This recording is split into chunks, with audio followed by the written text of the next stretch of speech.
एक घने जंगल में, जहां सन्नाटा छाया रहता था, एक पुराना हवेली खड़ा था। उसकी टूटी दीवारें और खिड़कियां उसके भूले हुए वैभव की कहानी बयां करती थीं। लोग कहते थे कि यह हवेली भूतिया है, यहां बेचैन आत्माएं घूमती हैं, यहां बेचैन। हम ऐसी बातों पर हंसते थे। हम जवान थे, निडर थे, नए रोमांच की चाहत रखते थे। तो जब उनको हवेली में रात बिताने की चुनौती दी गई तो वे झट से मान गए। जैसे जैसे वे जंगल में आगे बढ़ते गए, पेड़ उन्हें घेरे हुए प्रतीत हो रहे थे।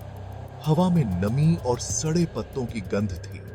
डूबता सूरज लंबी भयानक परछाइयां बना रहा था, जिससे उनका डर धीरे धीरे बढ़ता जा रहा था। आखिरकार हम हवेली पहुंच ही गए। शाम के धुंधलके में उसका विशाल आकार दिखाई दे रहा था। मेरी रीढ़ की हड्डी में सिहरन दौड़ गई, पर मैंने उसे नजरअंदाज कर दिया, यह सोचकर कि यह तो बस ठंडी हवा का असर है।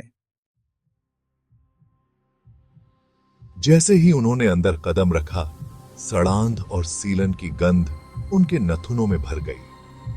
हवेली के अंदर की हवा में एकदम घुटने वाला सन्नाटा था, जो सिर्फ उनके कदमों की आवाज से टूट रहा था, जो खाली हॉल में गूंज रही थी। थी। हर कोने में मकड़ियों के जाले लगे थे और फर्नीचर पर धूल की मोटी परत जमी थी, जैसे सदियों से किसी इंसान ने उन्हें छुआ तक न हो। शुरुआत में हमने कितनी भी बहादुरी दिखाई हो, पर अब बेचैनी हमारे अंदर घर कर रही थी।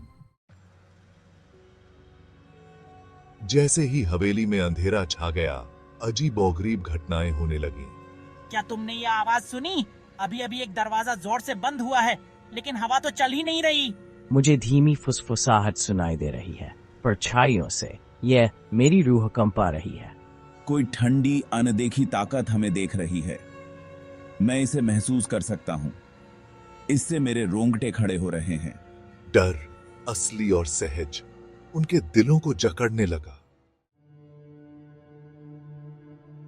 अचानक सन्नाटे को चीरती एक रूह कंपा देने वाली चीख सुनाई दी। यह क्या था?